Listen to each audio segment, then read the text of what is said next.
Comprendre le Coran et l'islam. L'histoire de l'islam et du Coran selon le père Édouard-Marie Gallet. À la fin de la dernière vidéo présentant l'histoire réelle du Coran, invitation avait été faite à vos questions, que vous pouvez envoyer directement à l'adresse électronique, comprendre le Coran en un mot, @laposte.net. Toute question requiert une réponse. C'est ainsi qu'est apparue cette question. En quoi l'histoire de l'islam et du Coran, racontée par le père Édouard-Marie Gallet, correspond-elle à la réalité historico-critique? À cette fin, nous allons analyser de larges extraits d'une vidéo présentant des conférences d'Olaf, narrant cette histoire avec l'agrément du père Gallet, qui avait réalisé 2 ouvrages imposants. Le Messie et son prophète. Aux origines de l'islam, volume 1 et 2, édité en 2005. Il s'agit en réalité d'une thèse de doctorat de l'Université de Strasbourg. Nous nous baserons également sur le PDF disponible en ligne, Le grand secret de l'islam. L'histoire cachée de l'islam révélée par la recherche historique, réalisée par Olaf, avec l'aide du père Gallet. Une réalisation initiale en 2005 signifie dès lors que les dernières découvertes sont absentes de cette thèse. De même, comme il s'agit d'une thèse d'un prêtre catholique, les aspects chrétiens de cette thèse ne peuvent que se voir attribuer une importance prépondérante. Le cheval de bataille du père Gallet est l'étude de textes contemporains des débuts de l'islam, ou antérieurs à ceux-ci.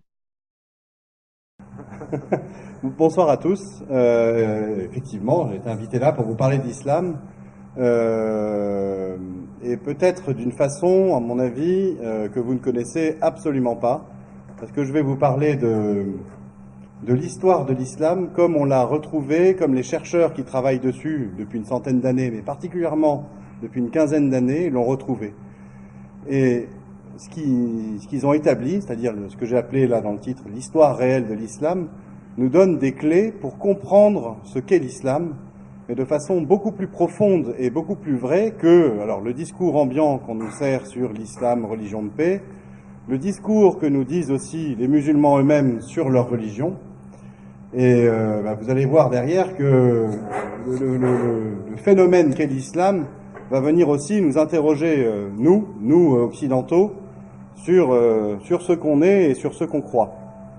Alors, déjà, tout d'abord, j'imagine que vous êtes tous maintenant des spécialistes en islam, vu les temps que nous sommes en train de vivre, et que vous savez tous déjà à peu près ce qu'est l'histoire de l'islam, comme l'islam le dit lui-même, en fait, comme les musulmans en parlent, et puis derrière, comme on la retrouve dans les livres d'école, comme les journalistes en parlent et autres.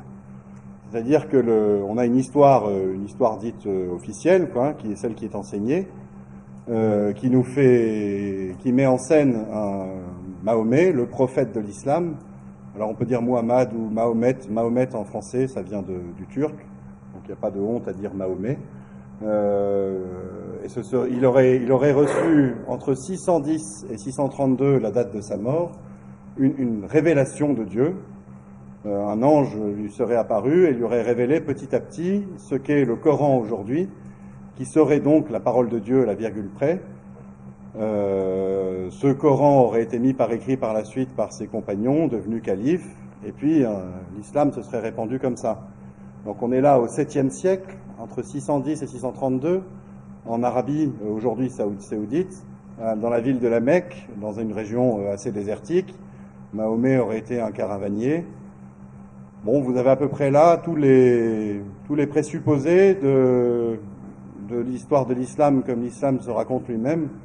Et ce que moi j'appelle maintenant, depuis que je me suis un peu intéressé aux travaux des chercheurs, je vous en parlerai davantage de mon parcours tout à l'heure, ce que j'appelle moi maintenant la légende, en fait, la légende islamique. La légende islamique. C'est en effet l'expression parfaite illustrant toutes ces histoires sur Mahomet, telles que nous avons pu le comprendre, car en contradiction totale avec toutes les connaissances techniques des traces que nous a laissées le début de l'islam, qui n'était encore en rien l'islam, mais bien son mouvement religieux précurseur, source du Coran. Tant l'archéologie dans son sens le plus large que la compréhension du Coran, dans sa véritable chronologie, ne laisse strictement aucun doute possible sur l'absence de toute véracité de l'enseignement actuel en nos pays sur la nature de l'islam. On assiste depuis, je vous l'ai dit, une centaine d'années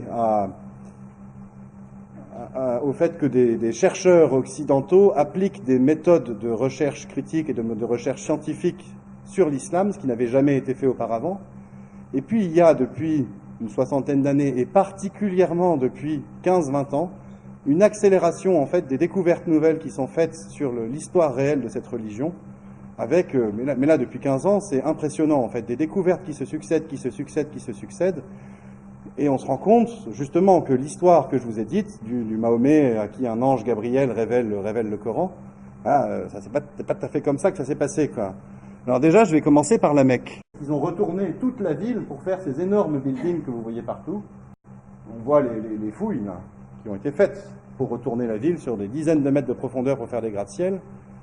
Et chaque chantier était surveillé par un commissaire du département de l'archéologie, enfin de l'autorité ministérielle saoudienne.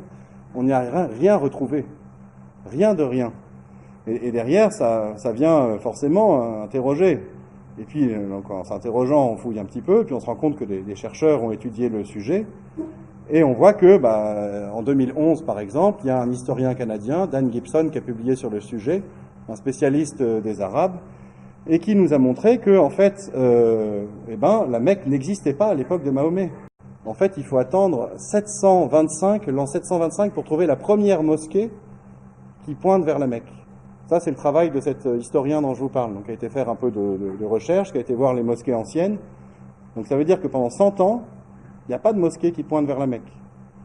Et que cet historien continue son travail, il nous dit qu'il faut attendre l'an 822, donc encore 100 ans de plus, donc on est quasiment 200 ans après la mort de Mahomet, pour voir que toutes les nouvelles mosquées qu'on construit à partir de cette date-là pointent vers la Mecque. Il a été à des congrès d'archéologie, il a rencontré des archéologues saoudiens qui lui ont dit on n'a rien trouvé à la Mecque avant le 9e siècle. Mais alors, s'il n'y avait rien à la Mecque, et si c'est pas le lieu des origines, alors où est-ce que c'est? Est-ce que la Mecque, c'est la Mecque, justement? Et c'est là qu'interviennent encore d'autres découvertes. Il y a une chercheuse américaine d'origine danoise, Patricia Krohn, qui a montré que par le texte même du Coran, on se rend compte que Mahomet s'adresse à des gens qui ne sont pas des gens de la Mecque. C'est pas possible, parce que ces gens-là, ils sont agriculteurs, c'est-à-dire qu'ils cultivent du blé, cultivent des dattiers, cultivent des grenades, des grenadiers, cultivent la vigne. Ils ont des troupeaux de chèvres, des troupeaux de chameaux, des troupeaux de vaches. Ils font de la pêche en mer et ils mangent. Mais pourquoi citer Patricia Krohn qui aurait affirmé que, par le texte du Coran? Pourquoi ne pas citer directement le Coran? C'est ainsi que, ils cultivent du blé des troupeaux de chèvres, le blé est en réalité totalement absent du Coran, de même que les chèvres et les boucs. Ces éléments constituent un détail sans conséquence. Des troupeaux de chameaux, les chameaux sont bien présents dans le Coran. Mais il n'y a que très peu de chameaux et de dromadaires en Syrie, et encore moins dans le nord de la Syrie. Il n'y a donc aucune raison qu'ils soient cités dans le Coran si leur présence n'est qu'anecdotique. Ils font de la pêche en mer, ils mangent des poissons fraîchement pêchés et des coquillages, aucun verset coranique ne mentionne la pêche, le poisson n'est présent qu'en relation avec l'Ancien Testament et non en nourriture, et les coquillages sont aussi totalement absents du Coran. Nous pouvons voir ici que les camélidés sont absents du nord de la Syrie, et leur présence croît en descendant vers le sud. À Pétra, il n'y a pas de pêche en mer, celle-ci étant trop éloignée. Par contre, nous avons pu voir sur les vidéos la présence massive de camélidés. Dès lors, en transformant le contenu du Coran, c'est la localisation même des religieux qui est déplacée. Dans quel but? Que ces religieux étaient présents initialement en Syrie n'est pas remis en doute. Les versets 2 et 3 de la sourate 30, les Romains, l'attestent, les Romains ont été vaincus dans la terre la plus proche. Et après avoir été vaincus, ils vaincront. Ceci correspond bien au nord de la Syrie, et non à Pétra. Mais, dès l'an 6 ou 628, les qiblats des nouveaux lieux de prière sont passés d'un lieu indéterminé dans le nord de la Syrie à Pétra. Très rapidement, et nous avons pu voir pour quelles raisons les religieux sont partis de la Syrie. Toutes les indications de Pétra dans le Coran sont tout simplement ignorées de cette chronologie du Père Gallet. Des poissons fraîchement pêchés et des coquillages. À la Mecque, on est dans le désert, on est à 3-4 jours de caravane de la mer. C'est impossible d'avoir cette abondance à la Mecque. Donc c'est pas à la Mecque que ça s'est passé. Mais ce que décrit cette chercheuse en décortiquant le Coran, ça ressemble à peu près au portrait robot des rivages de la Méditerranée. Et puis par d'autres indices, elle nous emmène à croire que ça pourrait être les rivages de la Syrie même. Et ce seraient ces endroits-là qui seraient les lieux d'origine de l'islam, et pas l'Arabie Saoudite, pas la Mecque. Et là, à ce moment-là, d'autres recherches interviennent, et vous voyez, en fait, c'est des recherches en cascade, en fait, et qui viennent se renforcer l'une l'autre, en fait. Et quand elles les comparent les unes aux autres, on se rend compte que, bon sang, c'est ça. Et donc, en l'occurrence, ce sont des recherches sur le Coran qui viennent renforcer cette idée que je vous disais que, en fait, c'est pas passé à la Mecque, mais en Syrie. Parce que quand on étudie le Coran assez profondément, alors là, je vous ai mis une série de manuscrits qui montrent un petit peu l'histoire de son écriture, on y reviendra. De manuscrits très anciens. Les manuscrits les plus anciens dont on dispose, ils sont on les a datés à peu près de 675, à peu près, peut-être un petit peu avant. Donc on est là 40 ans après la mort de Mahomet. Et puis il y a après toute une histoire de l'écriture. Ça se voit par exemple sur les manuscrits que je vous montre, là, ça va d'année en année jusqu'à des manuscrits du XXe siècle. On voit que petit à petit, la langue se fixe. C'est plus la même langue, en fait. On voit que c'est pas écrit pareil. Enfin, il y a une histoire de l'écriture, et rien que ça vient déjà contredire un petit peu la légende musulmane qui nous dit que le texte a été révélé tel quel et que celui qu'on a aujourd'hui, c'est la parole de Dieu à la virgule près. Quand on regarde assez profondément, on trouve des manuscrits où on voit qu'il y a des corrections, des ratures, et puis il y a donc une histoire, en fait, de l'écriture qui va pas avec. Mais ce qu'on voit aussi également quand on étudie le texte, et qui va nous ramener en Syrie, c'est que ce texte, il présente des sous-bassements, c'est-à-dire des mots, des expressions, des références qui sont celles de la culture syro-araméenne, c'est-à-dire des gens qui parlent araméen en Syrie au 7e siècle. Et là, ça vient exactement confirmer ce qu'on avait vu avec les recherches de Patricia Crone sur les agriculteurs et les pêcheurs. Et donc on se rend compte qu'en fait, c'est pas du tout dans un endroit désertique où il y avait que des païens, comme nous dit la légende musulmane qu'est né l'islam, que serait né l'islam, mais c'est en Syrie, un endroit christianisé depuis très longtemps, avec des juifs, des chrétiens, des gens qui parlent araméen, la langue du Christ, qui parlent araméen, la langue des juifs également, et derrière, ça change complètement tout, en fait. Ça veut dire que les histoires bibliques qu'on retrouve dans le Coran, ça pourrait très bien venir de ce contexte chrétien et juif de Syrie. D'une certaine façon, il n'y a plus rien à révéler, en fait. Tout était déjà sur place. Et quand on étudie ce texte, c'est exactement ce qu'on voit. Mais quand on l'étudie même plus profondément encore, on va y voir des choses encore plus dérangeantes, en fait, pour on va dire, la crédibilité et l'historicité de l'islam. C'est que ces histoires bibliques qu'on retrouve, c'est-à-dire Mahomet aurait prêché, par exemple, l'histoire de Moïse et de Pharaon, aurait prêché l'histoire vous connaissez Moïse, Pharaon, enfin c'est des histoires de la Bible, l'histoire du frère de Moïse à Aaron, par exemple, l'histoire de Joseph, le patriarche des Juifs, tout ça, on les retrouve plus ou moins déformés dans le Coran. On se rend compte qu'en fait, elles viennent de cet environnement syro-araméen où est né l'islam. Et donc, comme je vous le dis, il y a quelque chose de plus, c'est que quand on vient étudier le texte, on se rend compte que cette pensée qui s'y exprime, c'est pas celle de chrétiens, de langue araméenne de Syrie, c'est pas celle de juifs non plus, au sens des juifs comme on les connaît maintenant et comme ils existaient au 7e siècle, des juifs rabbiniques. C'est une pensée qui n'est pas arabe, comme je vous l'ai dit, syro-araméenne, mais qui est juive, mais qui n'est pas juive comme maintenant. Elle est juive d'un autre courant du judaïsme qui a disparu. Et on le voit parce que dans le texte, il y a des choses qui nous montrent que ça ne peut pas être un judaïsme rabbinique. C'est-à-dire qu'il y a par exemple des défenses contre les accusations que font toujours les juifs rabbiniques sur par exemple la virginité de Marie. Et le Coran les défend. Donc ça ne peut pas être un juif rabbinique qui a écrit ça. C'est un autre courant du judaïsme. Et par d'autres indices, on en remonte comme ça à identifier un courant du judaïsme qui date du 1er siècle, donc qui est du judaïsme non rabbinique, pas comme les juifs qu'on connaît maintenant, qui n'est pas chrétien, donc c'est pas des judéo-chrétiens, qui est post-chrétien et qui date du 1er siècle. Et là, on a identifié peut-être les auteurs de l'islam ou les auteurs du Coran. Donc si on a une Mecque qui n'est plus la Mecque, un Coran qui n'est plus le Coran, et donc une révélation qui n'est pas une révélation, qu'est-ce que ça nous dit de Mahomet en fait? Qui était Mahomet, quoi? Est-ce que Mahomet était Mahomet? Et là je vais vous le dire, est-ce que le prophète de l'islam était un prophète de l'islam? Et là-dessus, alors d'autres recherches encore une fois en cascade viennent nous éclairer. Je vous ai parlé de Patricia Crone, que je vous ai mis en photo ici, qui a sorti un livre en 1977 avec Michael Cook, et puis d'autres chercheurs à leur suite. Patricia Crone, elle est morte l'été dernier, mais elle était dans une des plus grandes universités du monde à Princeton aux États-Unis. Vous avez après Robert Hoyland qui travaille toujours à Oxford, qui a publié un livre en 97, et un grand chercheur français, Alfred Louis Prémart, qui était à Aix-Marseille, qui est mort il y a quelques années et qui a été publié en 2002, et qui ont en fait exhumé une foultitude de témoignages qui avaient été complètement oubliés dans l'histoire.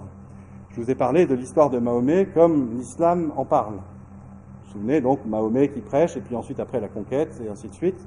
Et je vous ai dit, cette histoire, on ne la trouve qu'à partir du IXe siècle. Peut-être qu'elle existait un peu avant, sous des formes orales, ou sous des formes qui ont été corrigées depuis, et on a fait disparaître les manuscrits. Mais les manuscrits qui nous racontent l'histoire du Mahomet de l'islam, comme les musulmans la croient aujourd'hui, on la trouve qu'à partir du IXe siècle. Et il y avait, en fait, entre la mort de Mahomet et sa première biographie officielle, la Sira, qui paraît au IXe siècle, une espèce de trou noir où on avait très peu d'informations sur Mahomet. En particulier, on n'avait rien sur lui pendant 50 ans, jusqu'à ce qu'on trouve une pièce de monnaie qui date de 683, 50 ans après sa mort à peu près. On n'avait aucune mention de lui. Et puis, on n'avait pas de documents musulmans non plus, jusqu'à temps qu'arrivent ces documents dont je vous parlais. Mais ces chercheurs-là ont retrouvé d'autres documents qui ont échappé à ce qu'on est obligé de qualifier donc d'une entreprise de destruction de témoignages. Ils ont retrouvé des lettres qu'avait envoyées par exemple un moine de Jérusalem à sa communauté en Géorgie. Un chrétien arménien dans l'environnement du Moyen-Orient pendant les conquêtes qui écrit à son frère en Arménie. Et comme ça, en fait, une foultitude de choses ont été retrouvées, de témoignages qui parlent de Mahomet, de témoignages contemporains de Mahomet, là où le témoignage musulman date de 200 ans au moins après les faits, et ils nous décrivent un Mahomet différent de celui de l'islam. Alors ça, c'est assez renversant. Ils nous décrivent un Mahomet qui est une sorte de guerrier apocalyptique. Je vais expliquer un petit peu ce que c'est. Déjà, on voit que Mahomet est décrit comme étant à l'aise et instruit dans l'histoire de Moïse. C'est pas Dieu qui l'aurait instruit, donc c'est quelque chose de... Il est dans la proximité de gens qui l'ont instruit. Le Mahomet en question, on voit qu'il s'adresse à des Arabes chrétiens. Donc ça peut pas être à la Mecque non plus. C'est pas avec des païens en fait, comme le discours musulman le stipule. Ce Mahomet, il est décrit par des Juifs comme pouvant être le prophète que eux, Juifs, attendent. Les Juifs d'aujourd'hui, toujours, attendent le Messie. Reprenons ce qu'il vient d'être dit. Un Mahomet, guerrier apocalyptique. À part la légende musulmane, quels éléments permettent-ils d'affirmer que les mentions de Mahomet, ou plutôt de bien-aimé, correspondent-elles à ce prophète? Nous avons pu constater qu'il s'agit en réalité d'une réécriture ultérieure et d'une réattribution d'une dénomination ancienne des différents dictateurs, expliquant ces deux portraits totalement divergents. Des religieux paisibles et des dictateurs sanguinolents. On comprend ainsi que les religieux étaient à l'aise et instruits dans l'histoire de Moïse. À l'époque, la région de la Mecque était aussi christianisée. Le paganisme y était moribond. Comment un arabe peut-il être le prophète que des juifs attendent pour rétablir Israël? Il ne peut dès lors que s'agir de faux musulmans réalisés ultérieurement. Comme les judéo-nazaréens reconnaissaient en Jésus-Christ le Messie, il était hors propos qu'un prophète annonce son retour. Seuls les juifs rabbiniques pouvaient attendre un prophète annonçant la venue proche du Messie, et ce Messie doit obligatoirement être un juif. Ce n'est pas le Messie, et donc ils attendent toujours le Messie, et dans leur prophétie, viendra avant le Messie un prophète qui va dire « voilà le Messie qui arrive ». C'est celui-là qu'ils attendent. Et donc on se rend compte qu'à l'époque de Mahomet, des Juifs se posaient la question de savoir si Mahomet pouvait être ce prophète. Et pourquoi donc? Parce qu'en fait, le Mahomet de l'histoire, il annonçait le retour de Jésus à Jérusalem. Et il travaillait à ce retour, et on se rend compte qu'il exhortait des chrétiens arabes à venir le rejoindre dans une entreprise guerrière de prise de Jérusalem, de prise de la Terre Sainte. On est à 100 000 lieues du Mahomet de l'islam. Si nous, on arrive à reconstruire le temple à la place de Jésus, Jésus va revenir comme le chef de guerre qu'on fantasme, qu'on veut qu'il soit. Il va prendre la tête de nos armées, il va partir à la conquête du monde, et il va libérer physiquement le monde du mal en le soumettant à la loi de Dieu, en exterminant tous les méchants. Et donc vous voyez comme ça, un courant politico-religieux, guerrier, émergé dans l'histoire à partir de la fin du 1er siècle, et puis qui se développe dans les siècles d'après, ce courant des judéo-nazaréens, dont on va voir qu'il est à l'origine de l'islam. Alors, ce qui se passe, c'est que les judéo-nazaréens qui étaient à Jérusalem ont quitté Jérusalem avant la destruction du temple, ils sont partis en exil. On les a retrouvés par plein de témoignages d'historiens de l'époque, de pères de l'Église, et puis par des travaux d'archéologie, en Jordanie, et puis principalement en Syrie. En Syrie, ça vous évoque quelque chose avec ce que je vous ai dit tout à l'heure. Ils se sont installés sur le plateau du Golan, et également dans la région de Latakié. Latakié, c'est là où il y avait la base des Russes quand ils sont intervenus dans la guerre il n'y a pas très longtemps. Et on les piste comme ça sur les premiers siècles, avec, comme je vous ai dit, des témoignages, des recherches archéologiques. Et on se rend compte qu'au VIe siècle, ils ont rompu leur isolement ethnique, parce qu'il s'agissait d'une secte, une secte parmi des centaines de sectes issues du bouillonnement d'idées qu'il y a eu après la prédication de Jésus. Mais bon, il y en avait une comme ça, et on arrive à la pister avec un travail assez pointu dans les témoignages anciens. Et vers la fin du VIe siècle, ils rompent leur isolement parce qu'ils se rendent compte que par eux-mêmes, ils n'arriveront jamais à reconquérir Jérusalem, en fait. Nous constatons une confusion totale entre le fait de reconquérir Jérusalem et celui de reconstruire le temple de Jérusalem. Les judéo-nazaréens, selon leurs croyances, devaient reconstruire le temple afin d'obtenir le retour du Messie, et c'était le retour du Messie qui aurait permis la restauration et l'indépendance d'Israël. La reconquête de leur part de la Terre Sainte était donc un non-sens, et une absence de foi. De plus, l'aide de gentils, de Goïm, était aussi un non-sens, car cela n'aurait pas permis de récupérer le territoire du peuple juif pour le seul peuple juif. C'est la tradition musulmane, ou la légende musulmane, qui affirme que cette terre a été conquise au 7e siècle. Ce territoire appartenait à l'Empire romain, qui n'aurait jamais accepté une conquête guerrière musulmane, qui aurait empêché le pèlerinage chrétien de Jérusalem. Les croisades ont été décidées en 1095 après la prise de Jérusalem de 1078 par les Seldjoukides et l'interdiction du pèlerinage chrétien. Comment aussi des Juifs auraient-ils pu inciter des Arabes à les aider à reconquérir leur terre ? Cette religion ne concernait que les Juifs. Ils n'arriveront jamais à battre l'Empire byzantin ou l'Empire perse.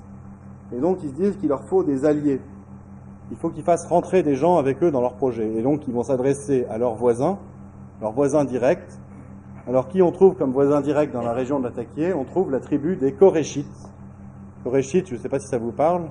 Si vous connaissez un peu l'islam, c'est la tribu de Mahomet, dont les traditions musulmanes nous disent qu'elle était implantée dans la région de la Mecque.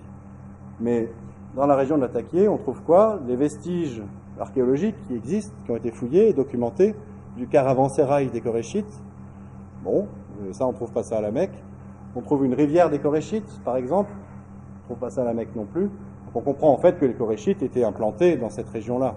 Puis on a d'autres témoignages à propos des Koréchites, et on comprend par ces témoignages-là qu'ils étaient chrétiens. Puis on le voit aussi en regardant les traditions musulmanes elles-mêmes, comme je vous le disais tout à l'heure, on voit que les gens en fait à qui s'adresse la prédication sont des chrétiens. Aucun doute possible, comme l'affirme la légende musulmane, Mahomet était bel et bien un Koréchite. Cela signifie dès lors que Mahomet était un arabe, et non un juif. Comment un arabe pouvait-il être le dirigeant d'un mouvement juif hérétique ? Comment ces juifs auraient-ils pu accepter cela ? La seule mention de Korech dans le Coran est la très courte sourate 106, au nom de Dieu, le tout miséricordieux, le très miséricordieux. À cause du ralliement de Korech, à cause de leur ralliement pour les voyages d'hiver et d'été, qu'ils adorent le Seigneur de cette maison, qui les a nourris contre la faim et les a rassurés contre la crainte. Nous comprenons parfaitement que Korech s'est rallié à un certain moment au mouvement religieux existant. Cela signifie dès lors que Mahomet ne pouvait pas être à l'origine de ce mouvement religieux. On ne peut pas être conducteur d'un train et prendre en même temps le train en marche. Alors, ce que font les Nazaréens, qui sont des gens juifs d'ethnie. Ils ne sont pas comme les juifs rabbiniques, c'est un autre courant du judaïsme qui a disparu aujourd'hui. Ils parlent araméen, ils lisent l'hébreu comme langue liturgique, ils ne sont pas arabes. L'arabe et l'araméen, c'est des langues qui sont très proches, cousines, c'est deux peuples sémites, mais c'est pas la même langue. Et donc pour aller s'adresser à des arabes, c'est assez difficile. Et donc ce qu'ils font, c'est qu'ils vont former des prédicateurs en langue arabe pour aller parler aux arabes et essayer de les embrigader dans leur projet. Leur projet, je vous en ai parlé, c'est d'aller conquérir Jérusalem, d'aller y remonter le temple de Jérusalem, d'espérer à partir de là que Jésus va revenir, et puis qu'il va les emmener à la conquête du monde, et que à ce moment-là, le monde sera sauvé du mal, et que ce sera le bonheur absolu, puisque tout le monde obéira à la loi de Dieu. La plupart des documents des judéo-nazaréens de cette époque que nous connaissons, voire l'entièreté de ceux-ci, sont des reçus fiscaux. Les judéo-nazaréens ne pouvaient que tirer avantage de cette situation, sans quoi jamais ils n'auraient accepté une telle charge. Les réductions fiscales pour les croyants étaient dès lors le moyen idéal de ralliement. De même, nous avons constaté, par de nombreux versets coraniques, que les judéo-nazaréens géraient un système de distribution d'eau en faveur des seuls croyants. Il n'est pas possible d'expliquer autrement l'explosion du nombre de croyants que par ces avantages. Il n'était pas utile de tenter d'embrigader des Arabes au profit d'une religion qui ne les concernait pas. S'il était question d'aller à la conquête du monde pour diffuser cette religion, nous aurions eu des traces à l'extérieur de ce territoire, comme des constructions de mosquées ou des extraits de Coran. Or, les plus anciennes traces datent du IXe siècle. Enfin, peut-on montrer sa perfection en faisant la guerre, donc en semant la haine? Les documents connus de cette époque attestent que les judéo-nazaréens n'étaient en rien des guerriers. Pas quelque chose, c'est l'islam en fait. Derrière, vous avez déjà là toutes les composantes de l'islam en fait, et qu'on trouve donc avant même que l'islam n'apparaisse. Ces prédicateurs qui sont formés, on en connaît au moins deux. On connaît Mahomet, et on connaît un prêtre nazaréen qui parlait arabe, qui s'appelle Waraka ibn Naufal, qui est dans les traditions musulmanes elles-mêmes, dont ils ont gardé la mémoire. Ils en font dans les traditions un prêtre chrétien, mais derrière, les chrétiens ne s'appelaient plus nazaréens depuis longtemps. Waraka ibn Naufal est un personnage des légendes musulmanes, tel qu'Olaf les nomme lui-même. De ce fait, ce discours devient totalement incompréhensible. Soit il est question d'histoire réelle, soit de légende. Il est incohérent d'adjoindre des récits que l'on rejette à une histoire réelle que l'on affirme recréer. Pour que ces légendes aient un soupçon de réalité, il est nécessaire qu'elles aient eu la bonne foi de leurs auteurs, c'est-à-dire que ceux-ci aient tenté de recréer une histoire au départ de témoignages tardifs dans un but religieux. Or, nous avons constaté que ces auteurs n'avaient qu'un objectif politique totalement contraire à celui des religieux judéo-nazaréens qu'ils persécutaient. Dès lors, les judéo-nazaréens n'ont en rien aidé le pouvoir politique de leur ennemi à reconstituer une histoire justifiant la dictature. Olaf ne se pose pas cette question préalable de bonne foi. Nous avons pu constater des éléments matériels démontrant l'inexistence de cette bonne foi. S'il peut prouver le contraire, qu'il le fasse, mais poursuivre ce double langage sans justification ne peut mener scientifiquement qu'à une impasse. Et alors, qu'est-ce que va dire Mahomet à ces Arabes pour les faire rentrer dans le projet?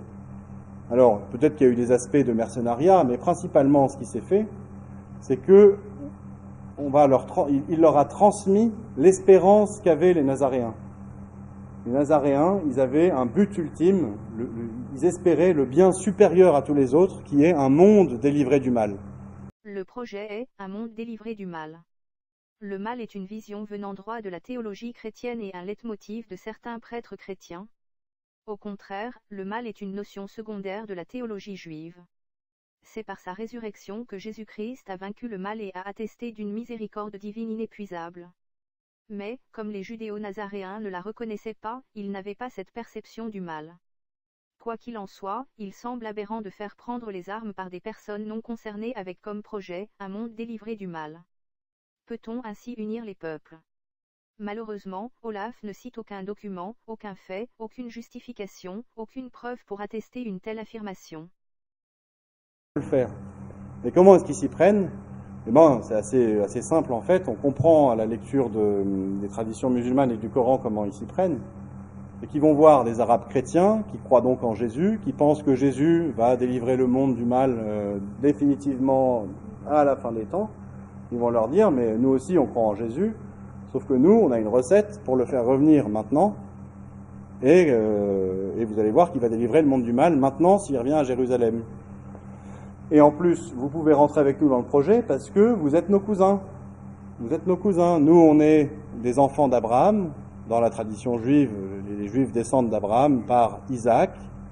Et ils vont dire aux Arabes, mais vous aussi, vous êtes des enfants d'Abraham, puisque vous descendez d'Abraham par Ismaël. Et c'est à ce moment-là qu'ils leur enseignent. Les Arabes n'étaient pas du tout au courant de cette histoire.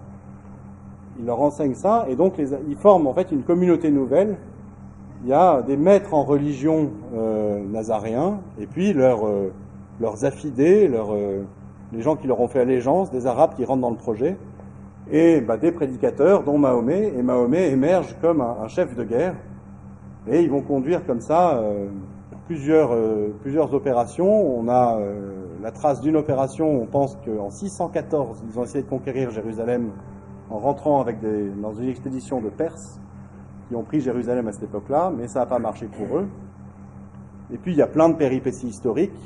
Il y en a une en tout cas qui est importante, qui s'appelle l'Hégire, et dans le souvenir des musulmans c'est très important. C'est un moment où la troupe, c'est celle qui porte ce projet-là, est obligée de fuir la Syrie pour se réfugier à Médine. Médine, j'en ai pas parlé tout à l'heure dans l'histoire de l'islam, c'est ce qu'on appelle l'hégire, c'est-à-dire l'émigration en arabe. Dans le récit musulman traditionnel, les musulmans, avec Mahomet, les premiers musulmans, seraient partis de la Mecque pour aller à Médine. L'hégire, traditionnellement pour aller de la Mecque à Médine, devient, comme la Mecque n'existait pas, d'aller de la Syrie à Médine. Quelle est la justification documentaire d'une telle affirmation? Mystère. L'hégire est un récit tardif de la tradition musulmane. Pourquoi avoir inventé une fuite de la Mecque à Médine, si la fuite réelle avait été de la Syrie à Médine? Pour inventer un fait, il faut une raison. En quoi cela aurait-il été gênant pour le pouvoir politique du IXe siècle de narrer une telle fuite de la Syrie à Médine 2 siècles plus tôt? Chronologiquement, la première sourate nommant Médine est la 33, datant sans le moindre doute possible du dernier calife Omiyad Marwan II, qui régna de 744 à 750. Le Coran ne nomme Médine que comme étant un lieu d'hypocrisie. Affirmer dès lors que le prophète y était présent et y a constitué son empire, n'a dès lors strictement aucun sens. C'est en mélangeant aveuglement histoire réelle et légende musulmane, que le résultat débouche sur de telles inepties. En fait, on se rend compte que depuis la Syrie, c'est une vraie immigration, quoi.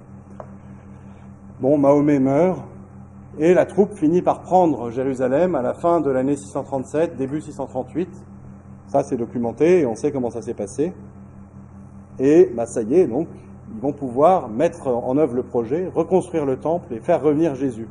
En quoi reconstruire le temple est-il synonyme de la prise de Jérusalem? Ceci est documenté. En effet, on peut lire.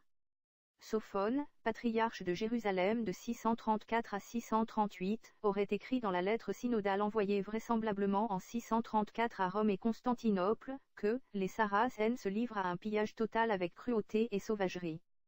Dans son sermon de Noël 634, il aurait parlé d'Agarène, de Saracènes, d'Ismaélites qui semaient la terreur et l'empêchaient de se rendre à Bethléem. Dans son sermon de la Théophanie, il s'interrogeait « Pourquoi tant de destruction et de pillage ?» Les judéo-nazaréens se doivent d'être parfaits. En quoi un tel comportement sauvage correspond-il à cette exigence théologique? Ces sauvages n'étaient en rien des religieux, et leur but était le pillage. Ils n'avaient rien à faire de religion, quelle qu'elle soit. Ce ne sont en aucun cas ces hommes qui ont reconstruit le temple de Jérusalem, mais bien des judéo-nazaréens qui ont agi en toute paisibilité. C'est ce qu'ils font, sauf que ils reconstruisent le temple, mais Jésus ne revient pas. On a des témoignages d'époque qui nous disent comment le temple a été reconstruit. C'est un événement considérable pour les Juifs et on va dire dans l'histoire religieuse, mais il est passé relativement inaperçu, parce que comme je dis, ces témoignages-là, ils sont pas ceux de l'histoire, de la grande histoire. C'était des bribes par-ci par-là, une lettre que quelqu'un a envoyée, puis qu'on a retrouvée plus tard, et puis on savait pas trop ce que ça voulait dire, jusqu'à temps que les chercheurs mettent la main dessus dans les années 80 et jusqu'à aujourd'hui. Et donc on sait qu'ils ont reconstruit le temple, et on sait aussi, parce que ça je pense on l'aurait vu si c'était arrivé, on sait aussi que Jésus n'est pas revenu, et que patatras, tout le projet en fait, d'une certaine façon, tombait à l'eau. Et à cause de ça, ça a été une crise très grave entre les Arabes, enfin, ex-Arabes de Mahomet, Arabes de l'ex-Mahomet, Mahomet étant mort, qui sont à ce moment-là sous le commandement de Omar, et les Nazaréens. Alors on comprend que ce soit la crise. Les Arabes se retournent en fait contre leur chef en leur disant « Vous nous avez menti, Jésus ne revient pas, vous nous avez entraînés dans la guerre pour rien, vous ne servez à rien, votre projet ne sert à rien, Jésus ne reviendra pas maintenant. » Mais au final, il n'y a pas besoin que Jésus revienne pour qu'on aille conquérir le monde et le soumettre à la loi de Dieu. Les Arabes se sont soulevés contre les Juifs. On comprend ainsi que le mouvement judéo-nazaréen aurait disparu vers 640. Là encore, quel élément documentaire affirme-t-il ce fait? Tous les éléments documentaires affirment en réalité exactement le contraire. Par exemple, avec une telle chronologie, il devient difficile de comprendre pour quelle raison le dôme du rocher a été construit ou achevé à Jérusalem vers 692. Si Jésus-Christ n'intéressait plus les musulmans, il n'y avait aucune raison de le reconstruire. Au contraire, si Jérusalem était musulmane, les califes n'auraient pas attendu 20 ans pour le reconstruire. Conquérir le monde et le soumettre à la loi de Dieu serait un nouveau projet. Mais quelle loi de Dieu? En 640, les versets des califes ne constituaient pas un problème insurmontable pour les judéo-nazaréens. La sourate 3, le programme politique d'Abd al-Malik, montre sans ambiguïté possible que le judaïsme était réaffirmé et qu'il y avait toujours liberté de religion. Les versets réellement musulmans n'existeront que 175 ans plus tard. En un mot, cette loi de Dieu est un anachronisme total. Pour qu'on aille conquérir le monde et le soumettre à la loi de Dieu. Puisque en 638, 640, 660, ça se passe dans ces eaux-là à peu près, et ben en fait ils sont déjà les Arabes dans une dynamique de conquête formidable et ils se disent mais Dieu est avec nous et il n'y a pas besoin que Jésus revienne pour prendre la tête des armées et libérer le monde du mal. Et ben en fait ils se disent le Messie, Jésus, c'est nous, on va faire le boulot de Jésus en fait. Et ça se voit notamment dans le fait qu'à ce moment-là, à partir de 640, Omar, le chef des Arabes, prend le titre de calife. Alors calife, on dit bah oui c'est le chef des musulmans, mais calife c'est plus que ça. Calife ça a un sens en arabe qui veut dire lieutenant ou gérant. Aujourd'hui les musulmans nous disent, parce que les traditions tardives de l'islam l'expliquent comme ça, que calife voudrait dire successeur, sous-entendu successeur de Mahomet. Les sources écrites qui nous racontent cette période ont été rédigées sur le tard, plusieurs siècles après les événements fondateurs de l'islam, et ceci jette en quelque sorte un doute sur leur lecture, parce qu'on peut se demander dans quelle mesure est-ce que ces sources ne projettent pas sur le passé les conceptions qu'avaient leurs auteurs du califat. Alors nous avons d'autres sources, heureusement, qui nous permettent de nuancer un petit peu, de poser d'autres questions sur cette première histoire de l'islam, notamment les sources épigraphiques, c'est-à-dire les inscriptions sur roche, et les sources numismatiques, c'est-à-dire les inscriptions sur la monnaie. Si l'on prend ces sources documentaires, on s'aperçoit que le titre de khalifa, donc de calife, n'apparaît nulle part avant la toute fin du 7e siècle, c'est-à-dire le début des années 690. Alors, si on prend, par exemple, une inscription sur la roche qui date de l'an 24, alors, il manque quelque chose, voilà, qui date de l'an 24, donc de l'an 644, c'est une inscription qui dit ceci: au nom de Dieu, moi Zuhair, j'ai écrit à l'époque où mourut Omar en l'an 24. Une inscription sur la roche qui se trouve donc en Arabie, et le Omar en question, il s'agit en fait du deuxième calife, dont la date qui est mentionnée correspond effectivement à sa mort. Simplement, il n'est pas mentionné, il n'a pas de titre, il n'est pas mentionné qu'il est calife, c'est tout simplement Omar. Alors, on n'a pas de témoignage documentaire pour les souverains immédiats suivants, mais on en a pour le calife du début de l'époque omeyyade, le premier calife omeyyade, Muawiyah, qui a laissé des inscriptions, notamment sur des barrages dans la péninsule arabique, ici un barrage près de Taïf, donc il a régné entre 660 et 680, et voici ce qu'il dit. Ce barrage appartient au serviteur de Dieu Muawiyah, commandeur des croyants. Abdallah ibn Sakhr l'a édifié avec la permission de Dieu en l'an 58. Ô Seigneur, puisses-tu pardonner au serviteur de Dieu Muawiyah, commandeur des croyants, l'affermir et assurer sa victoire. Puisses-tu permettre aux croyants de profiter de lui. Amr ibn Habbab a écrit cela. Alors ce que l'on constate dans cette inscription, c'est d'une part que le terme khalifa n'apparaît pas non plus, et que le calife, si on peut l'appeler ainsi, porte deux titres. D'abord, commandeur des croyants, Amir al-Mu'minin, qui est un titre que le deuxième calife Omar aurait pris selon la tradition, et qui continue à être utilisé par les califes suivants. C'est le titre qui, tout au long du Moyen-Âge, est utilisé pour interpeller le calife, qui est utilisé exclusivement, en tout cas au vocatif. L'autre épithète qui apparaît, c'est celle de serviteur de Dieu, Abdallah, qui devient ensuite un prénom. Et en général, les historiens passent sans s'arrêter sur cette épithète, qui n'est pas considérée souvent comme un titre. Néanmoins, il s'agit aussi d'un titre qui est porté par tous les souverains de l'époque omeyyade, jusqu'à pratiquement la fin de l'époque omeyyade, et qui est réservé aux souverains seuls. Les gouverneurs, par exemple, ne portaient pas le titre de Abdallah. Alors il faut remarquer que cette succession de titres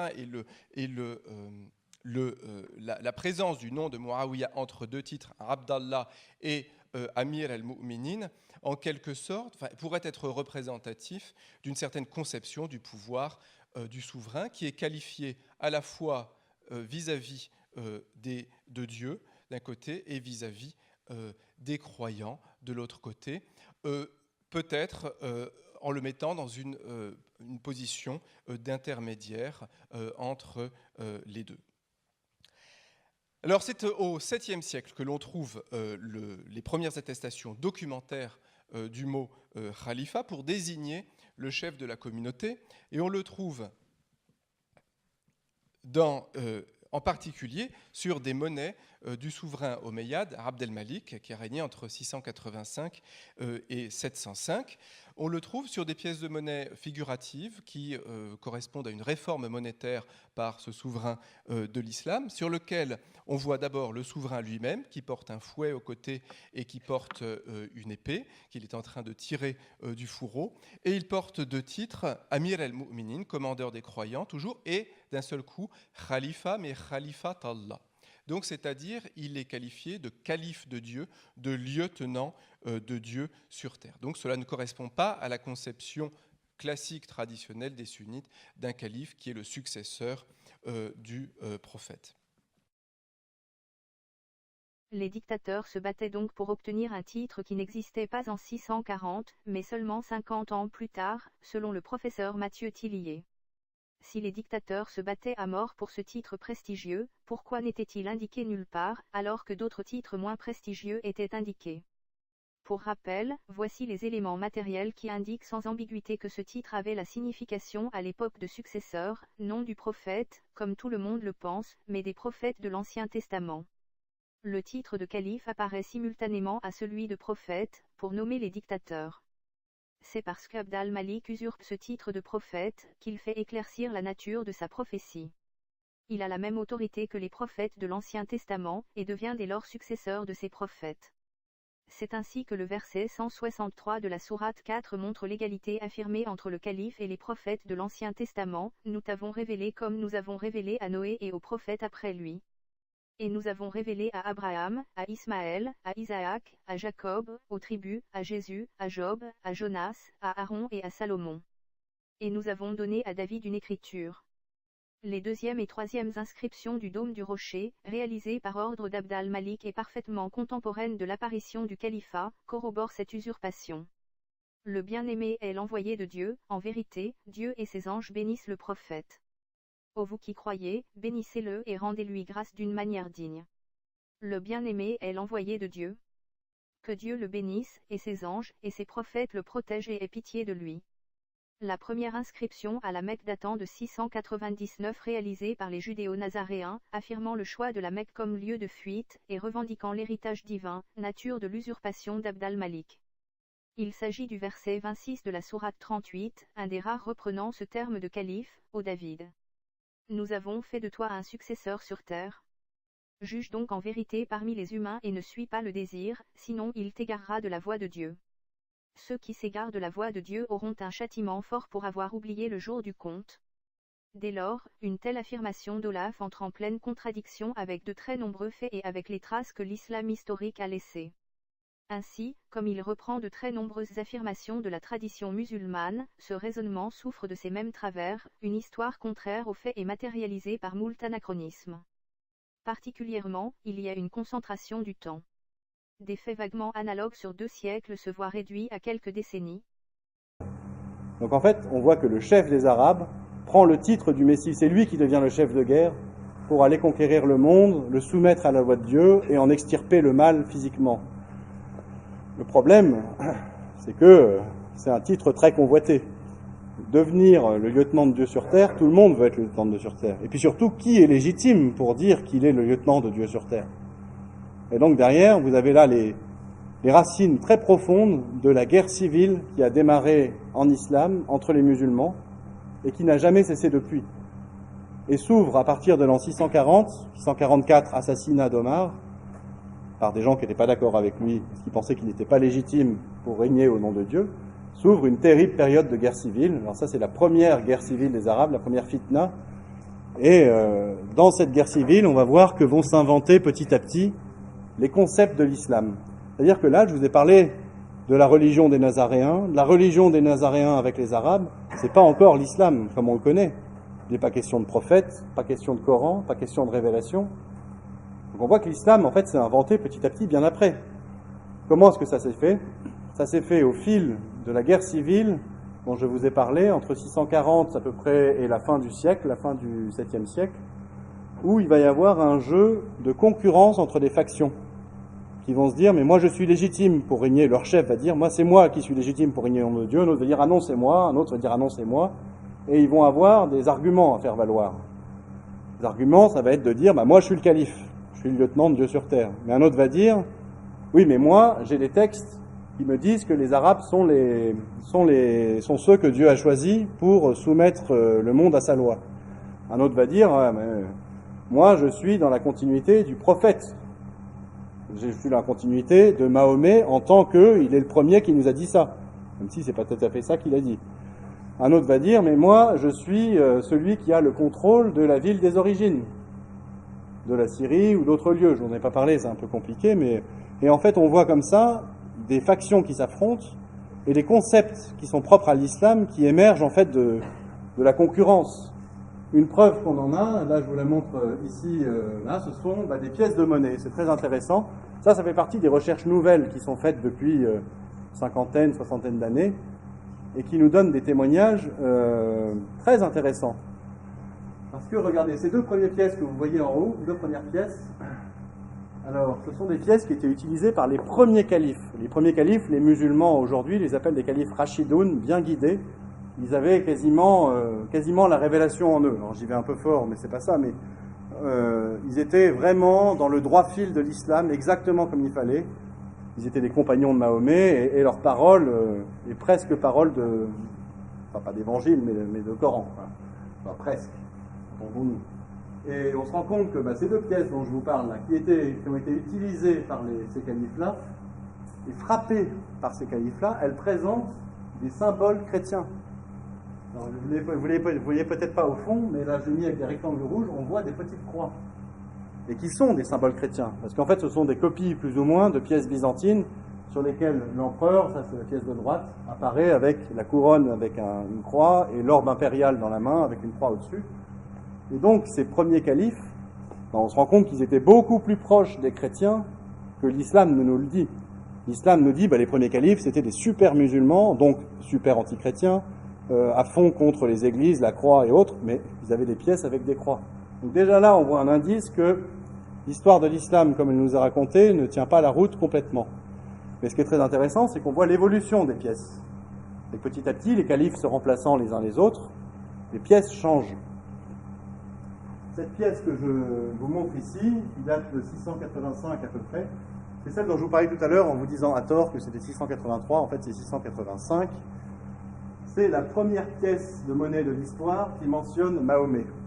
Auparavant, il n'y avait rien. Pas de mention à Mahomet, rien du tout. Cette pièce qui mentionne Mahomet et l'envoyé de Dieu, c'est-à-dire la première partie de la deuxième partie, de la profession de foi musulmane. La première partie, c'est il n'y a de Dieu que Dieu, sous-entendu Jésus n'est pas Dieu, l'Esprit Saint n'est pas Dieu, et Mahomet est son prophète. Et bien Mahomet est son prophète, Mahomet est l'envoyé de Dieu. On le retrouve pour la première fois sur cette pièce, donc qui est au milieu là, frappé non pas par un calife, mais par un opposant au calife qui lui-même se disait c'est moi le calife. Vous voyez le jeu de concurrence dont je vous parlais. Ça, c'est un signe très intéressant qui nous montre comment, en fait, le concept apparaît dans l'histoire. C'est pas un calife musulman, Rachidoun, dans le droit fil, qui a frappé une pièce, le premier avec Mahomet dessus. C'est un opposant qui disait, mais moi, je suis plus légitime que toi. Et la preuve que je suis plus légitime que toi, c'est que je me revendique de notre chef ancien, de notre chef Mahomet, notre chef de guerre, qui avait été un prédicateur à l'époque. Mais les consciences évoluent petit à petit et on met sur Mahomet ce qu'on veut y mettre à ce moment-là. Et puis la pièce d'après, que vous voyez, elle date de 696, elle est en or celle-ci, elle est frappée par le calife Abd al-Malik, qui prend le pouvoir dans ces eaux-là un petit peu avant, et qui lui va être un très grand personnage dans la constitution de l'islam et puis dans la politique en général.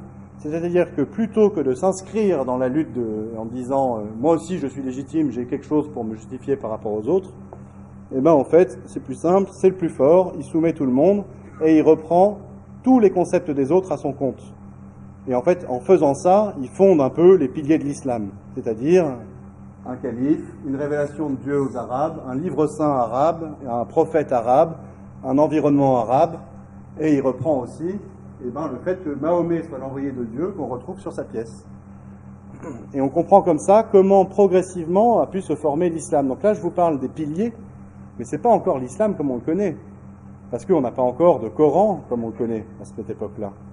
Les manuscrits que je vous avais montrés tout à l'heure, il y en a qui datent de ce moment-là, et c'est pas encore le Coran fixé comme on le connaît.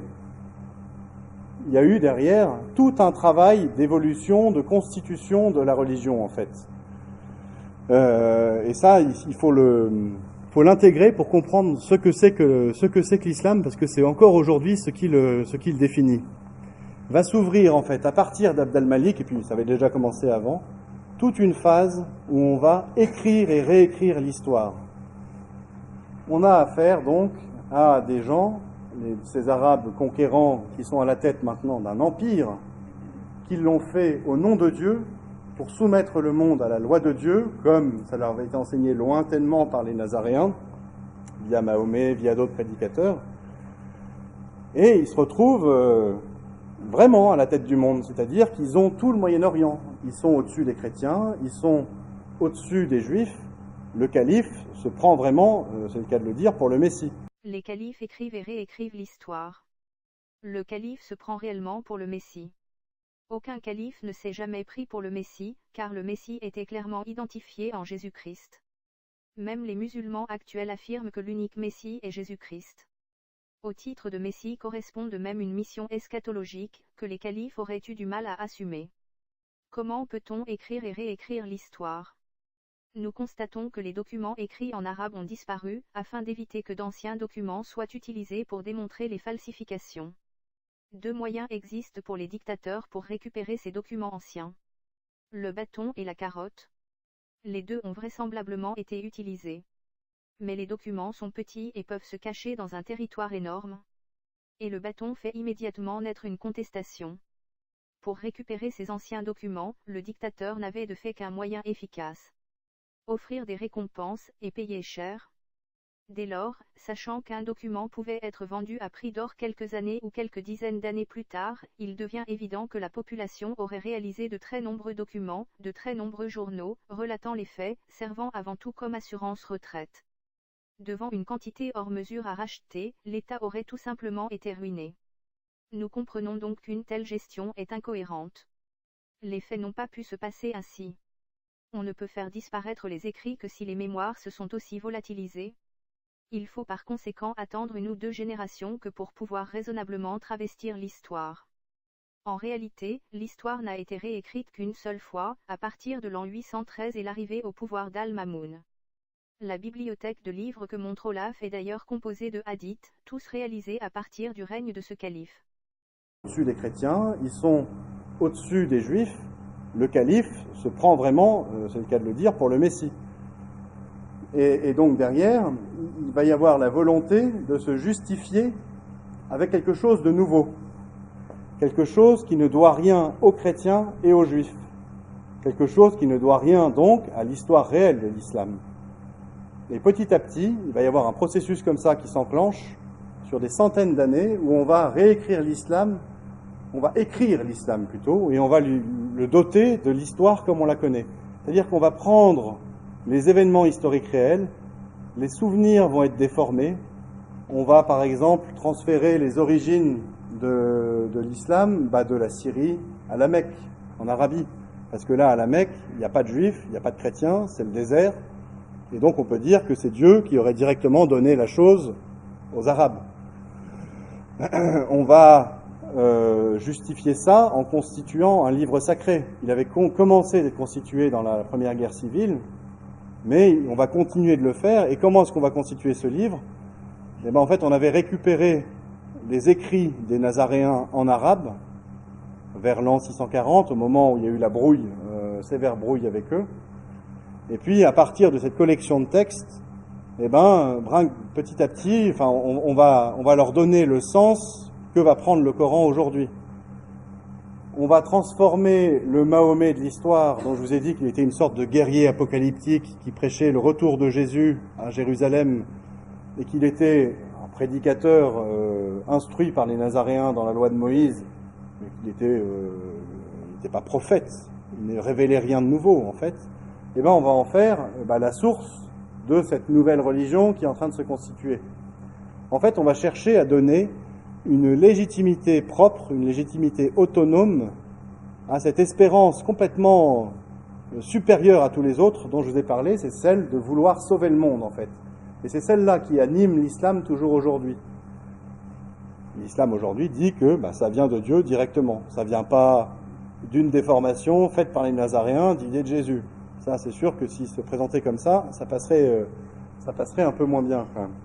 Mais il y a derrière cette logique de réécriture de l'histoire un autre phénomène qui est à l'œuvre, c'est que ce sont les califes qui font réécrire l'histoire, et ils le font pourquoi ? Aussi pour justifier leur propre pouvoir. Parce que dans ce système religieux qui est en train de naître, la religion, c'est plus que jamais la clé de l'exercice du pouvoir. Le calife est calife, pourquoi ? Parce qu'il dit « je suis le lieutenant de Dieu ». C'est Dieu qui m'a choisi. Donc c'est la religion qui fait du calife le souverain tout-puissant d'un énorme empire. Et derrière, le calife, c'est celui qui dicte la religion. C'est celui qui fait travailler des scribes sur le Coran. C'est celui qui fait travailler des grammairiens. C'est celui qui fait travailler les traditionnistes pour écrire les traditions. Et vous voyez, en fait, vous avez quelqu'un qui est juge et partie dans une affaire où ça s'appelle du totalitarisme. Il est à la fois le pouvoir spirituel et le pouvoir temporel. Et grâce à ça, il influence la rédaction des traditions, la rédaction du Coran pour justifier son pouvoir. Et on peut voir dans de nombreuses traditions musulmanes aujourd'hui la patte des califes. C'est-à-dire, par exemple, vous prenez les traditions musulmanes qui se rapportent à Mahomet en particulier, parce que le calife calquait sa conduite sur celle de Mahomet. Mahomet, selon les traditions, et plus on s'éloigne dans le temps, plus il y a une inflation, vous allez voir, c'est assez amusant, on dit qu'il avait 11 femmes. Et puis d'autres traditions disent qu'il en avait 13. Puis d'autres traditions disent qu'il en avait plus de 25. Et puis d'autres traditions disent qu'il en avait plus de 30. Et plus on s'éloigne dans le temps, dans l'histoire, plus il a de femmes. Et plus on s'éloigne dans le temps et dans l'histoire, et on peut imaginer, plus le harem du calife était fourni. Et en fait, on comprend pourquoi est-ce que ces traditions ont cette inflation. C'est que le calife a fait écrire les traditions qui vont dans son sens. D'autres traditions, par exemple, nous racontent que Mahomet aurait fait supprimer, assassiner un poète qui, dans ses poésies, lui aurait déplu, aurait fait une caricature. Cette tradition, on sait par d'autres traditions encore postérieures, que celui qui l'a écrite, un traditionniste musulman au IXe siècle, en fait, il a juste répondu à la commande du calife. Un calife l'avait convoqué en disant « Toi, traditionniste qui connais bien l'histoire de Mahomet, est-ce que tu n'aurais pas dans tes grimoires une histoire de Mahomet qui fait tuer un opposant, qui fait des caricatures comme ci, comme ça. Sous-entendu, j'ai dans ma geôle un opposant qui fait des caricatures comme ci, comme ça, je voudrais m'en débarrasser. Et la personne revient en disant, bah, ça tombe bien, j'ai trouvé la tradition, là voilà, il le fait tuer, ah bah, merci, voilà, prends tes dinars, et on comprend comment la tradition s'écrit en fait. Et on voit qu'en fait, en plus de la logique de donner une légitimité propre, une légitimité autonome à l'islam, au début par l'arabité, et puis une fois que les califes s'allient avec des Persans, transfèrent le siège du califat à Bagdad, une ouverture à l'universel, un prosélytisme tous azimuts, c'est plus la religion des seuls arabes, on voit qu'il y a cette première logique de donner une légitimité propre, et une deuxième logique qui est celle de la justification du pouvoir du chef, du calife en l'occurrence. La suite de la conférence d'Olaf se résume à des répétitions, à un résumé et à des considérations concernant la perception de l'islam aujourd'hui. De fait, l'histoire qu'il nous raconte s'arrête ici, soit vers l'an 640, avec des ajouts successifs des différents califes, sans en donner ni la nature précise, ni de date. Voyons dès lors le document disponible sur Internet, le PDF, Le Grand Secret de l'Islam. Celui-ci fait en tout 96 pages. Après des introductions, nous trouvons une première histoire allant du 1er au 7e siècle, expliquant la présence, la nature et la théologie des judéo-nazaréens en Syrie. Ce qui suit est composé d'au moins 80% de traditions musulmanes, apparemment considérées comme étant réalité historique. Concernant Mahomet, nous trouvons, est-il né chrétien ou dans une famille déjà endoctrinée par les judéo-nazaréens, nous ne le savons pas de façon certaine. L'endoctrinement semble avoir débuté vers la fin du VIe siècle.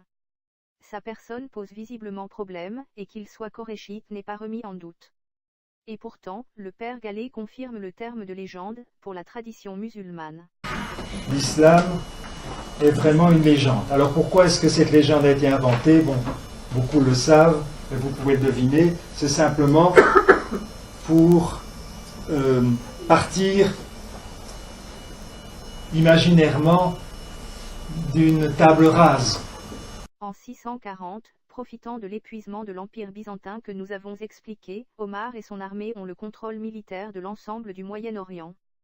L'Empire byzantin se voyant réduit par la poussée arabe aux frontières de l'actuelle Turquie, coupé de ses possessions en Afrique du Nord. En éliminant les chefs judéo-nazaréens, Omar a fait d'une pierre deux coups. Non seulement il s'approprie la conquête, mais il récupère aussi le commandement religieux. L'intuition de l'islam vient de naître. Mais avant qu'elle ne prenne vraiment forme comme doctrine, il faudra plus de 100 ans. Et avant qu'elle ne s'impose et ne se structure définitivement, au moins 2 siècles de plus. De fait, selon le père Gallet, les judéo-nazaréens ont perdu tout pouvoir à partir de cette date. Le problème est que l'archéologie nous montre exactement le contraire. Par exemple, comment expliquer dès lors la construction du dôme du rocher vers 690 ? Celui-ci correspondait totalement à la théologie de ces Juifs, et aucune autre explication ne peut être trouvée pour une telle construction à cet endroit précis.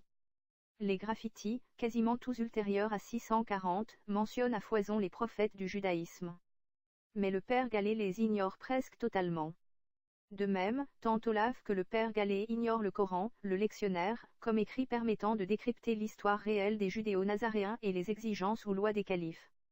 C'est ainsi que l'installation des judéo-nazaréens à Pétra n'est même pas envisagée, que l'affrontement permanent sous les Omeyyades entre judéo-nazaréens et dictateurs et califes est ignoré, et que les judéo-nazaréens se voient disparaître vers 640, alors qu'ils ont à l'évidence disparu volontairement en 747. Pour vouloir dresser une histoire, il est indispensable de tenir compte de tous les éléments authentiques existants. Les plus importants, soit ceux permettant de dater les faits, sont les graffitis et l'archéologie, mis en parallèle avec les versets coraniques. Ce sont précisément ces éléments qui ont été ignorés, ou dont l'importance a été minorée. Au contraire, les témoignages extérieurs ont été exploités, sans se rendre compte que certains d'entre eux entraient en contradiction avec l'archéologie, montrant dès lors qu'ils étaient des faux musulmans. Il est difficile de percevoir quel était le but originel du père Gallet de par sa thèse. Si le but était de démontrer l'origine judéo-nazaréenne du Coran et de l'islam, il s'agit indubitablement d'une réussite. Si le but, au contraire, était de retracer totalement l'histoire de l'islam, il a malheureusement commencé sa thèse 5 ou 10 ans trop tôt. Des éléments documentaires capitaux n'étaient pas encore disponibles à cette époque, et une marche arrière semble bien difficile. Il y a eu visiblement erreur d'exploitation de cette thèse, par confusion entre l'origine et la nature de l'islam. Si l'islam provient d'un mouvement judéo-nazaréen pollué par les dictateurs et surtout les califes, l'islam n'est pas un mouvement judéo-nazaréen pollué par les califes. Il ne s'agit pas ici d'une nuance, mais d'une différence de nature. Pour le père Gallet, l'islam est une religion et un mouvement politique. Nous avons constaté, dans Comprendre le Coran, que l'islam était un mouvement politique justifié par la religion moribonde des judéo-nazaréens dévoyés par les califes.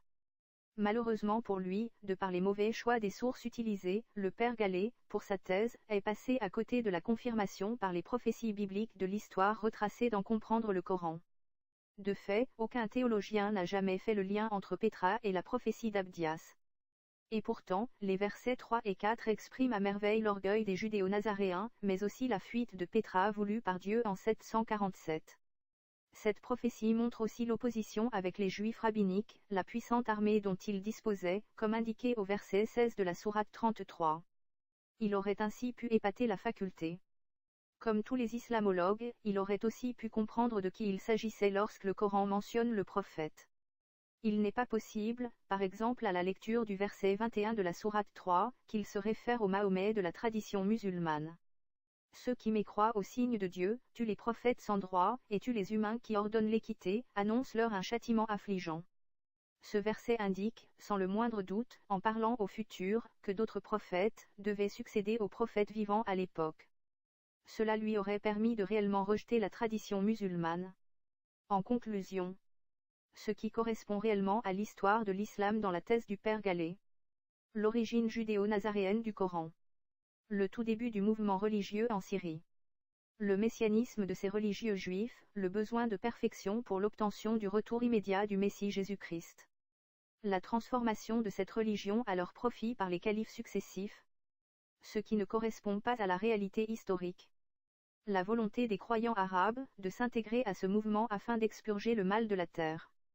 La grande majorité d'entre eux croyaient, par hypocrisie et opportunité, afin de bénéficier des avantages fiscaux et de la distribution d'eau. La théologie concernait le peuple juif et non les Arabes. Le soulèvement vers 640 des Arabes contre ces Juifs. Ils se moquaient totalement du retour du Christ. Seuls les avantages matériels comptaient. C'est ainsi que le mouvement judéo-nazaréen s'est poursuivi jusqu'en 747. Le prophète Mahomet n'était en rien un personnage réel. L'expression correspondait à la dénomination courante des califes omeyyades à partir d'Abd al-Malik ou de l'extrême fin du règne de son prédécesseur, le qualificatif Muhammad étant bien antérieur et les dictateurs ont usurpé le terme de prophète à partir de 685. Le terme de calife, apparu au même moment, signifie successeur, non de Mahomet, mais des prophètes de l'Ancien Testament. Les termes prophète et calife sont donc intimement liés. Les judéo-nazaréens n'étaient en rien des guerriers voulant conquérir le monde. Telle était la volonté politique de leurs plus grands ennemis, les califes, cause probable de l'échec du messianisme. Il est illusoire de croire qu'il était possible de modifier à ce point la religion, par l'adjonction de la tradition musulmane, si la religion n'avait pas été oubliée de tous. 750 à 813 correspond à cette période de l'oubli, et à une dictature abbasside laïque. Comme le montrent l'archéologie et les graffitis, il n'y a nulle trace de tradition musulmane, avant Al-Mamoun. La tradition orale colportant de telles narrations est de l'ordre du fantasme. La tradition musulmane a la mauvaise foi de ses auteurs comme source et doit dès lors être rejetée inexorablement pour toute reconstruction historique.